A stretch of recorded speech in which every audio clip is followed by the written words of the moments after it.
আমি আমার জীবনে প্রথম কোনো বিদেশি ছেলের সাথে দেশি মেয়ে, তাও আবার ইন্টারনেটের মাধ্যমে বিয়ে দিতে যাচ্ছি। আপনারা যদি অনুমতি দেন তাহলে আমি কাজ শুরু করতে পারি।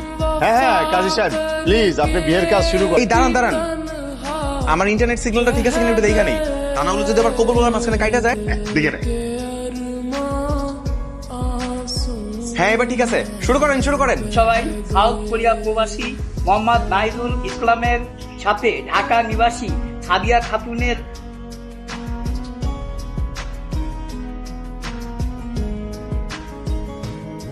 হ্যালো, 50 লক্ষ টাকা 50 লক্ষ মানে এটা 50,000 হবে। 50,000 লেখেন। 50,000 হবে। মগের মুল্লুক পেয়েছেন? হ্যাঁ, আমার মেয়ে কি এত সস্তা হয়ে গেছে নাকি? হ্যাঁ, শোনেন ভাই সাহেব, 50 লাখ টাকা দেনমোহর হলে আমার মেয়ের বিয়ে হবে। ওইসব 50 হাজারে আমার মেয়ের বিয়ে হবে না। একদমই তাই। 50 লাখ টাকার 1 টাকা কমে আমি বিয়ে করব। এই মেয়ে, তোমার কি মাথা খারাপ হয়ে গেছে নাকি? 50 লক্ষ টাকা দেনমোহরে কারোর বিয়ে হয় নাকি আমাদের পরিবারের মতো মানুষের? কেন হবে না? আমার সবগুলো বান্ধবী হয়েছে।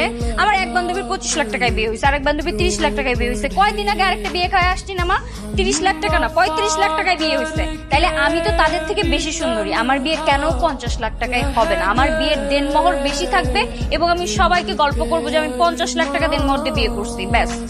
আমার মেয়ে একদম ঠিক কথা বলেছে। বিয়ে হলে 50 লাখ টাকা দেনমোহরেই আমার মেয়ের বিয়ে হবে, না হলে আমি বিয়ে দিব না। কি বলো? একদম ঠিক কথা বলেছো ভাই সাহেব। এই ব্যাপারটা নিয়ে যদি আপনি আরো ঝামেলা করার চেষ্টা করেন না, তাহলে কিন্তু ওই টাকার অঙ্কটা আস্তে আস্তে বেড়ে যাবে। এগুলো কি মানুষের মতো কথা বলছেন আপনি? 60 লক্ষ টাকা, 60 লক্ষ টাকা দেনমোহর হলে আমার মেয়ের বিয়ে হবে, না হলে হবে না। বুঝতে পারছি ওনাদের বিয়ে দেওয়ার ইচ্ছা নেই। 70 লাখ টাকা যদি দেনমোহর হয় তাহলেই আমি আমার মেয়ের বিয়ে দেব, না হলে আমার মেয়ের বিয়ে হবে না। আপনারা এখন আসতে পারেন, আমরা চলে যাচ্ছি, আমাদের দরকার নেই, চলো। হ্যালো, সবাই শুনতে পাচ্ছেন? আলহামদুলিল্লাহ। তুমি এখন এখানে কি করো? হ্যাঁ, তুমি এখনো লাইন কাটো নাই কেন? কি বলতেছো? একটু জোরে বলো, শুনতে পাইতেছি না। আরে ছাগল নাকি? তোমাকে কি বলছি তুমি শুনতে পাও না? তোমার সাথে বিয়ে করবো না আমি। তোমার মতো রাম ছাগল আর এরকম কিপ্টুস ফ্যামিলিকে আমি বিয়ে করবো না। যাও। কবুল বলবো, কবুল। আরে মাথা মোটা নাকি? হ্যাঁ